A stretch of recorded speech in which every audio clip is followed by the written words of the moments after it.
আসসালামু আলাইকুম। এটি সেই কাঙ্ক্ষিত স্লিংশট বা টুল বা গুলতি যে নামে চিনে থাকেন না কেন, এটি সম্পূর্ণ আমাদের নিজস্ব ডিজাইন করা এবং হাতে তৈরি। ডিজাইনটি একদমই ইউনিক। এই ডিজাইনটি আপনি অন্য কোথাও দেখতে পাবেন না। এটি সম্পূর্ণ হাতে তৈরি হলেও এর ফিনিশিংটা যদি আপনাদের একটু দেখাই, আমরা যথেষ্ট পরিমাণে অ্যাকুরেট ফিনিশিং দেওয়ার চেষ্টা করেছি। এই স্লিংশটটির বিশেষত্ব যদি আমি আপনাদের একটু বলি, এটি প্রথমত কাঠের তৈরি, ওজনে অনেক হালকা হওয়ায় টার্গেট করার সময় নড়াচড়া করে না।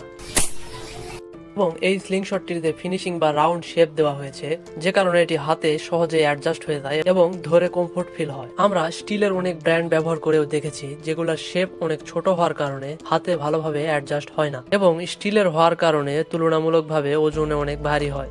আমরা স্লিংশটটির টার্গেট পয়েন্টে এরকম একটি টার্গেট সেট করেছি, যার মাধ্যমে আমরা লক্ষ্যবস্তুকে নিখুঁতভাবে টার্গেট করতে পারি।